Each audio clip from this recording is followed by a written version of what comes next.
พบกับคุยภาษาเขมรอีกครั้งหนึ่งนะครับวันนี้เรามาฝึกอ่านและก็แปลจากหนังสือพิมพ์ที่เป็นภาษากัมพูชากันนะครับเรามาเริ่มกันเลยนะครับนี่เป็นหัวข้อนะครับลองมาฝึกอ่านกันก่อนนะครับโอเคสักครู่นะครับโอเคลองมาฝึกอ่านดูฮะสัญญาធំ4បង្ហាញថាអ្នកដល់ពេលឈប់ធ្វើការឲ្យគេចេញរកស៊ីដោយខ្លួនឯងហើយសញ្ញាធំ4បង្ហាញថាអ្នកដល់ពេលឈប់ធ្វើការឲ្យគេចេញរកស៊ីដោយខ្លួនឯងហើយបាទប្រាប់សញ្ញាធំลองฝึกแปลดูฮะนี่ก็คล้ายๆแปลว่าแบบสัญญาณเตือนฮะสัญญาณเตือน4อย่างว่าเราต้องทำอย่างไรโอเคลองมาฝึกแปลดูนะครับก่อนอื่นก็ต้องฝึกอ่านดูก่อนนะครับโอเคมาอ่านด้วยกันเลยนะครับในระยะពេលប៉ុន្មានឆ្នាំចុងក្រោយនេះយើងសង្កេតឃើញថារឿងចេញរកស៊ីឬផ្ដើមធ្វើអាជីវកម្មដោយខ្លួនឯងត្រូវបានមនុស្សទូទៅយកមកគិតនិងពិភាក្សាវែកញែកគ្នាជាហូរហែពិសេសអ្នកដែលមានមហិច្ឆតាចង់ជោគជ័យ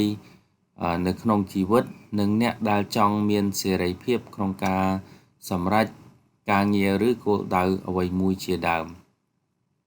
អូខេនៅក្នុងរយៈពេលប៉ុន្មានឆ្នាំចុងក្រោយនេះក៏จะแปลว่าในระยะเวลาไม่กี่ปีมานี้ฮะយើងសង្កេតឃើញថាเราសង្កេតเห็นว่าសង្កេតก็សង្កេតសង្កេតឃើញថាសង្កេតเห็นว่าរឿងចេញរកស៊ីឬផ្ដើមធ្វើអាជីវកម្មដោយខ្លួនឯងก็สังเกตเห็นว่าเกี่ยวกับเรื่องចេញរកស៊ីก็คือการทำมาหากินฮะการประกอบอาชีพอะไรเนี่ยหรือផ្ដើមធ្វើអាជីវកម្មដោយខ្លួនឯងផ្ដើមធ្វើអាជីវកម្មដោយខ្លួនឯងคือเริ่มคล้ายๆแบบพวก start up ครับก็คือเริ่มทำอาชีพโดยตัวเองត្រូវបានមនុស្សទូទៅយកមកគិតនិងពិភាក្សាវែកញែកก็คือเรื่องนี้ฮะมนุษย์คนทั่วไปฮะมนุษย์ទូទៅยกមកកិនก็คือยกหยิบขึ้นมาเอามาคิดวิเคราะห์ปรึกษาវែកញែកก็พูดคุยปรึกษากันជាហូរហែมาเรื่อยๆมาពិសេសអ្នកដែលមានមហិច្ឆតាចង់ជោគជ័យនៅក្នុងជីវិតពិសេសគឺโดยเฉพาะคนที่มีมหិច្ឆតាนั่นก็คือ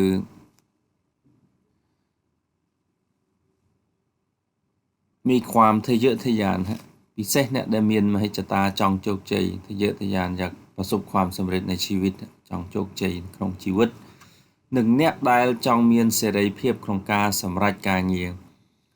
แล้วก็คนที่อยากมีเสรีภาพในการตัดสินใจសម្รេចការងារคือเสรีภาพในการงานก็ได้ฮะหรือគោលដៅអ្វីមួយជាដើមឬក៏เป้าหมายอะไรสักอย่างนึงเป็นต้นโอเคครับពាក់ព័ន្ធនឹងរឿងរកស៊ីនេះដែរពាណិជ្ជកម្មកម្ពុជាសូមលើកយកសញ្ញាធំ4ដែលបង្ហាញថាអ្នកអាចចេញរកស៊ីដោយខ្លួនឯងបានហើយសញ្ញាទាំងនោះរួមមានដូចខាงក្រោមอันนี้เป็นชื่อเว็บไซต์ที่เอามาจากពាណិជ្ជកម្មកម្ពុជាฮะชื่อเว็บไซต์ Business Cambodia เขาบอกว่าลองฝึกแปลดูฮะពាក់ព័ន្ធនឹងរឿងចេញរកស៊ីនេះដែរก็เกี่ยวกับឬก็เกี่ยวกับเรื่องนี้ฮะเรื่องการทำมาหากินเนี่ยหรือก็การประกอบอาชีพนะฮะทางหนังสือพิมพ์ก็ยกประเด็นมาว่าสัญญาธมบวนก็คือสัญญาณเตือนหรือก็สัญญาณเตือนแบบหลักๆ4อย่างครับธมก็เป็นหลักๆนะฮะเป็นสัญญาณเตือนหลักๆ4อย่างที่บ่งบอกว่าที่បង្ហាញថាที่แสดงว่าก็ได้ฮะที่บ่งบอกว่าអ្នកអាចចេញរកស៊ីដោយខ្លួនឯងបានហើយคือบ่งบอกว่าคนสามารถออกมาทำมาหากินโดยตัวเองได้แล้วบ้านไทยสัญญาณเตือนทั้งมีดังต่อไปนี้ฮะสัญญาแต่งนุกรูเมียนโดยขังกรอมฮะรูเมียนโดยขังกรอมก็แปลว่าดังต่อไปนี้ นี่เป็นคำศัพท์ครับโชคชัยก็ความสำเร็จมหิจตานี่อ่านว่ามหิจตาก็แปลว่าความทะเยอทะยานหรือทะเยอทะยานโอเคสัญญาณที่หนึ่งฮะสัญญาณទី1មានគោលដៅនឹងមើលឃើញឱកាសអានดูฮะមានគោលដៅនឹងមើលឃើញឱកាសរឿងសំខាន់ពីរដែលអ្នកត្រូវមានហើយវាជាសញ្ញាបង្ហាញថាអ្នកអាចចេញរកស៊ីដោយខ្លួនឯងបាននោះគឺការមានគោលដៅនិងមើលឃើញឱកាសគោលដៅនៅទីនេះគឺជាគោលដៅដែលមិនគិតពីលុយតែជាគោលដៅដោះស្រាយបញ្ហាមនុស្ស โอเคครับนี่เป็นสัญญาณที่หนึ่งฮะก็คือมีสองอย่างโกลดาวก็คือเป้าหมายนี่อ่านว่าโกลดาวก็คือมีเป้าหมายหนึ่งเมื่อคืนอย่างกันแล้วก็แรงเห็นโอกาสนะก็บอกว่าเรื่องสำคัญปีก็คือเรื่องหลักๆสองอย่างฮะเรื่องสำคัญสองอย่างที่คนต้องมีฮะแต่เนี้ยត្រូវមានហើយវាជាសញ្ញាបង្ហាញថាแล้วมันก็เป็นสัญญาณที่บ่งบอกว่าหรือก็แสดงว่าបង្ហាញบ่งบอกว่าแสดงว่าคนสามารถออกมาทำมาหากินโดยตัวเองได้นั่นก็คือหนึ่งก็คือมีเป้าหมายเป็นโกลดาวที่ชัดเจนนะมีเป้าหมายที่ชัดเจนเป็นโกลดาวច្បាស់លាស់នឹងមើលឃើញឱកាសแล้วก็เล็งเห็นโอกาสเป้าหมายในที่นี้ก็คือเป็นเป้าหมายที่ไม่เกี่ยวกับเงินฮะมันได้โกลดาวได้มันเกิดปีเลยเป้าหมายที่เราไม่ได้คิดเรื่องเงินฮะแต่ว่ามันเป็นอะไรฮะแต่เจอโกลดาวដោះស្រាយបញ្ហាមនុស្សแต่ว่ามันเป็นเป้าหมายที่สามารถដោះស្រាយนี่ก็คือแก้ไขฮะแก้ไขอะไรฮะដោះตอนนี้ต้องเขียนติดกันฮะដោះស្រាយแก้ไขปัญหามนุษย์ก็คือเรื่องราวหรือก็ปัญหาของคนปัญหาของคนฮะก็คือต้องมีเป้าหมายนั้นก็คือทำอย่างไรจึงจะแก้ไขปัญหาของคนได้นะที่มีเกี่ยวกับเงินนี่ก็คือเขาบอกว่าเป้าหมายในที่นี้ฮะโอเคอย่างเช่นโลกมหาเศรษฐีโลกมหาเศรษฐีมาร์คซูเกอร์เบิร์กสถาปนิกกรมหุ้น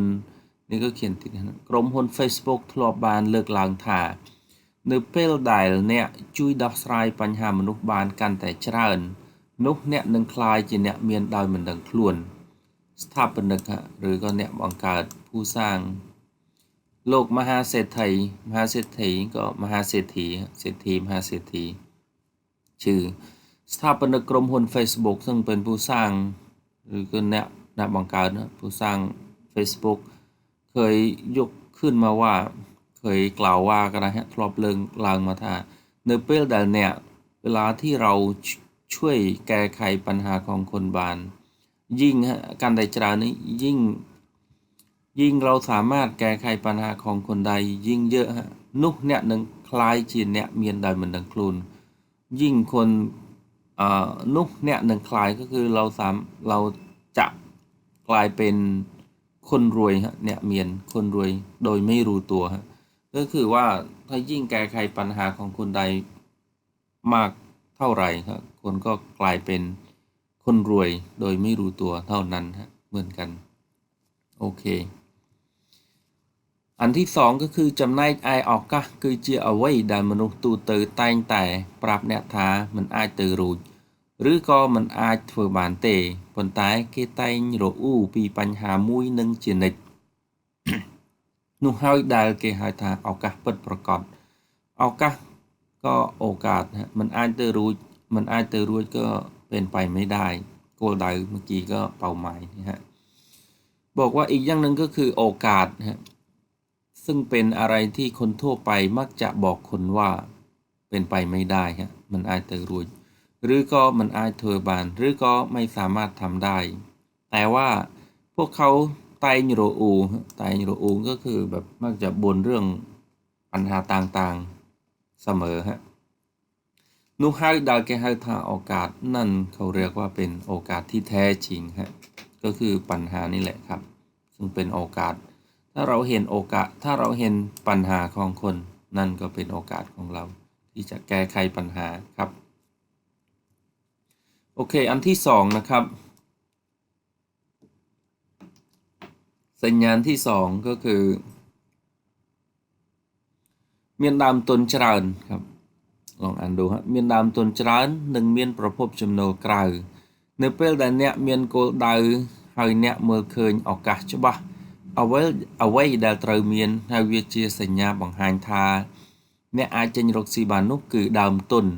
ให้บ่าเนี้ยเมียนประพบจำนวนปีข้างกลายแถมติดนุกวิจีสัญญาละอบ่มพดในโครงการจับดามจะรกสีโดยคลุนไอดามตนที่นี้ก็คือต้นทุน อันที่สองก็มีสองอย่างฮะอันที่หนึ่งก็คือต้นทุนแล้วก็แหล่งรายได้ฮะประพบจำนวนข้างกลางประพบจำนวนอื่นๆก็ได้แหล่งรายได้อื่นๆหรือก็แหล่งรายได้ข้างนอกซึ่งนอกจากงานประจำฮะก็คือต้นทุนเนื้อเป็นแล้วเนี่ยเมียนโกลดาวเมื่อเรามีเป้าหมายที่ชัดเจนแล้วก็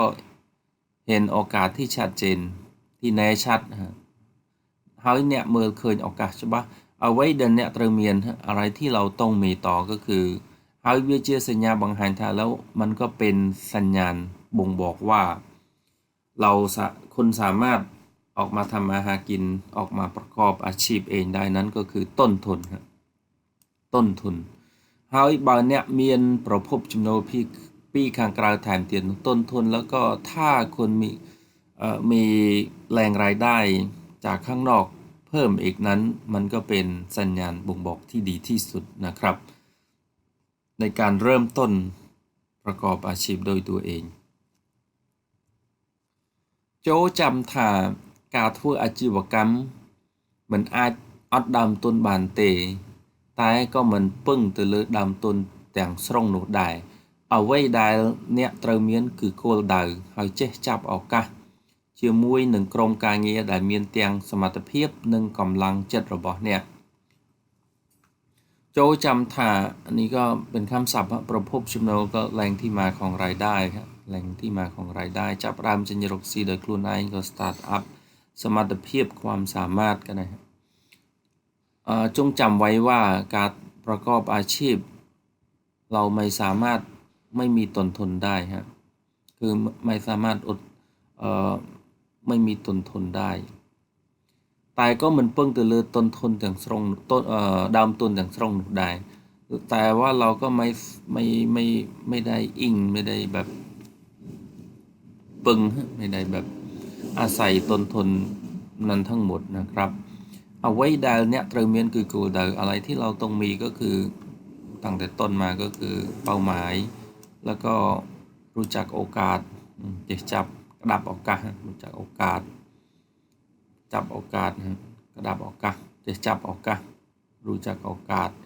ជាមួយនឹងក្រុមការងារกับทีมงานក្រុមការងារនេះแปลว่าทีมงานที่มีทางความสามารถสมรรถภาพแล้วก็กำลังใจนี่ก็คือกำลังใจของคนของเราซึ่งกำลังใจរបស់เนี่ยโอเคอันที่3นะครับทุนตรอนหนึ่งการเงียทุนตรอนนี้แปลว่าเบื่อกับงานทุนตรอนหนึ่งการเงียแปลว่างานการงานที่เราทำជាធម្មជាតិរបស់មនុស្សគ្មាននរណាម្នាក់ចង់នៅក្រោមការគ្រប់គ្រងរបស់អ្នកដទៃនោះទេសូម្បីតែឪពុកម្ដាយរបស់ខ្លួនក៏ដោយ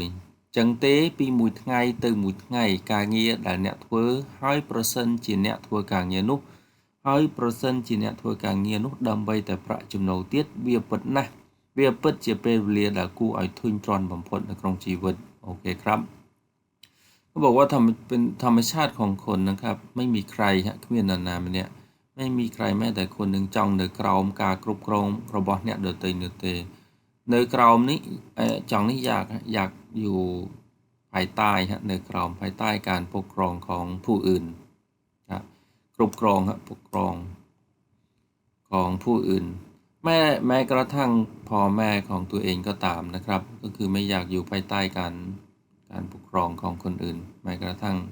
พ่อแม่ของตัวเองก็ตามดังนั้นจังได้ពីមួយថ្ងៃទៅមួយថ្ងៃวันแต่ละวันពីមួយថ្ងៃទៅមួយថ្ងៃការងារដែលតែละวันពីមួយថ្ងៃទៅមួយថ្ងៃការងារដែលអ្នកធ្វើงานที่เราทำที่คนทำ การเงี้ยได้เนี่ยทั่วให้เปอร์เซ็นต์จีนเนี่ยแล้วก็ถ้าคุณเป็นผู้ที่ทำงานนั้นเพื่อรายได้อย่างเดียวฮะดำไปแต่ประจำนวนไม่เตี้ยนะคือรายได้เพื่อทำงานเพื่อหารายได้อย่างเดียวมันจริงๆแล้วก็คือเป็นเวลาที่เราแบบกู้ไอ้ทุนแบบน่าเบื่อที่สุดในชีวิตเลยนะครับโอเคនិយាយបែបនេះเขาบอกว่าនិយាយបែបនេះមិនមែនចង់បានន័យថាឲ្យតែអ្នកធុញទ្រាន់នឹងការងារអ្នកត្រូវតែឈប់ធ្វើការហើយចេញរកស៊ីនោះទេអ្នកអាចឈប់ធ្វើការចេញរកស៊ីបានលុះត្រាតែអ្នកទាំងអស់គ្នាមាននៅរបស់ដែលបានរៀបរាប់ខាងលើសិនដែលមានដូចជាគោលដៅឱកាសដើមទុននិងក្រុមការងារផ្សេងៗជាដើមเงินรายได้ก็คือប្រាក់ចំណូលพูดแบบนี้คือไม่ได้หมายความว่าคือให้แต่คนเบื่อกับงานก็คือคนต้องหยุดทำงานคือไม่ใช่นะไม่ใช่แบบเบื่อแล้วก็หยุดเลยก็บอกว่าเบื่อแล้วก็หยุดแล้วก็ออกมาเจนรกซีนุเตออกมาทำมาหากินก็คือว่าเนี่ยอาชอบถือค่ะคนสามารถแบบหยุดเลิกหยุดงานออกจากงานหยุดงานชบทัวการนั่นคือหยุดออกออกจากงานไปเลยแล้วก็ออกมาทำมาหากินได้นั้นก็คือลูกตราแต่เนี่ยต่างออกเนี้ยก็คือเมื่อคนต่างออกเนี้ยทั้งหมดหรือก็แบบหลายๆคนฮะเนี่ยต่างออกเนี้ยมีมีของที่ใดรายรับหรือก็ใดพูดใดกล่าวถึงเบื้องต้นนะฮะก็คือก่อนที่จะออกจากงานต้องมีของอย่างเช่นมีอะไรบ้างฮะโกลดาวมีเป้าหมายได้เมียนโดยเจียอย่างเช่นเป้าหมายโอกาสดำทุนต้นทุนแล้วก็ทีมงานต่างๆเป็นต้นฮะกรมการเงียบเซมเจียดาวอันที่4แล้วก็เป็นอันสุดท้ายนะครับในวัยเขมรเรื่องពិតมันអាចប្រកែកបានប្រសិនជាអ្នកមានរបស់ខាងលើនេះហើយអ្នកនៅវ័យក្មេងវាគឺជាសញ្ញាល្អបំផុតសម្រាប់ជីវិតសហគ្រិនក្នុងការចាប់ផ្ដើមចេញរកស៊ីដោយខ្លួនឯងពីព្រោះថាការចេញរកស៊ីទាំងនៅវ័យក្មេងអ្នកមានឱកាសច្រើននៅក្នុងការកែលម្អនិងចាប់ផ្ដើមសារជាថ្មីនៅពេលដែលអាជីវកម្មឬក៏មុខជំនួញដែលអ្នកធ្វើជួបនឹងការបរាជ័យណាមួយដោយចៃដន្យនៅវ័យក្មេងគឺยังวัยรุ่นหรือก็ยังไม่แก่ยังไม่แก่ก็เป็นเรื่องจริงนะที่ไม่สามารถแบบโตเถียงได้ฮะประไก่โตเถียงได้ถ้าเพราะเส้นเฉียหรือเพราะเส้นบ่าเนี่ยเมียนเราบอกเลยก็คือถ้าว่าแม้ว่าเรามีของที่ได้กล่าวถึงไปแล้วฮะได้กล่าวไปแล้วข้างเลยนี่เอาเนี่ยในวัยเขมรแล้วก็คนยังไม่แก่ฮะมันก็เป็นสัญญาณที่ดีที่สุดสำหรับชีวิตสหกรณ์คือสำหรับชีวิตผู้ประกอบการสหกรณ์นี่ก็ entrepreneur เป็นผู้ประกอบการนะฮะในการเริ่มต้นออกมาทำมาหากินออกมาประกอบอาชีพโดยตัวเองฮะการจับรามจันยรกซีโดยคลุนเองเพราะว่าพี่พรวทาการจันยรกซีแต่งเนวัยเขมรก็คือการจันยรกซีแต่งเนวัยเขมรการประกอบอาชีพทั้งยังเป็นที่ยังไม่แก่ฮะเนี่ยมีโอกาสจราก็คือคนมีโอกาสมากในการแก้ไขคือถ้ามีอะไรที่แบบผิดพลาดก็ยังมีโอกาสแก้ไขได้ดีหนึ่งจะประดามซาเจตใหม่แล้วก็เริ่มต้นอีกครั้งหนึ่งฮะเริ่มต้นใหม่เดเปลดาลอาชีวกรรมเมื่ออาชีวกรรมก็คือการงานหรือก็อาชีพหรือก็มุกจุมนูนอาชีพที่เราทำฮะจุบหนึ่งการปราจัยนามวยก็คือพบกับความล้มเหลวปาราเจความล้มเหลวพบกับความล้มเหลวเจอกับความล้มเหลวหน้ามวยเดาใจดันที่เราไม่สามารถรู้ได้ฮะอย่างเช่นโดยโลกมหาเศรษฐีจันเจกมานิยมปฏิบัติกรมหุนอาลีบาบาก็ทลบบานเลือกลางได้ท่าการนั้นเนี่ยจับดามทัวไว้ได้เนี่ยโจจัดหรือจันยรกซีหนึ่งไว้จำนักเป๊กเนี่ยซอลเปลติดนะติดครั้งนะในขนมกาเงือบโชว์สายจิตไม่เป็นเนี่ยจูกาปราจีบสิมเพราะชีวิตระบบเนี่ยประชมนึงสิกระไดสลับครบเปลวิเลีย ประชมนี้ท้าทายสะเกินผู้ประกอบการคือดังอย่างเช่นดังมหาเศรษฐีจีนชื่อเจกมาเป็นนิยมปฏิบัติกรมหุ้นผู้อำนวยการหรือก็ผอของเนี่ยบริษัทอาลีบาบาเคยทดลอบบ้านเลิกลางทางเคยกล่าวไว้ว่าเคยยกขึ้นมากล่าวว่าก็ได้ฮะเมื่อไหร่เนี่ยจับประดามเปิลนะเนี่ยจับประดามทั่วไว้มุ้ยทั่วไว้แต่เนี่ยโจจะเมื่อไหร่ที่เราเริ่มทำอะไรที่เราชอบฮะหรือประกอบอาชีพตั้งที่เนวัยจำนะไปประกอบอาชีพอะไรสักอย่างในเวลาที่เราแบบแก่เกินไปคือเราเหลือเวลาน้อยมากฮะสาวเปแต่นะเหลือเวลาน้อยมากในการลุกขึ้นมาอีกครั้งหนึ่งฮะมาสร้างชีวิตใหม่เพื่อเนี่ยจูบกาปราชัยเซนเวลาที่เราพบกับความล้มเหลวต่างๆเพราะว่าชีวิตของคนท้าทายกับความตายคือประชมหนึ่งสิเกรสลับมีความท้าทายกับความตายทุกเมื่อกรบเปลเวเลียคือเราประชมกับท้าทายกับความตายก็ได้สลับความตายกรบเปลเวเลียทุกเมื่อครับก็ขอบคุณครับมีประมาณเท่านี้นะครับ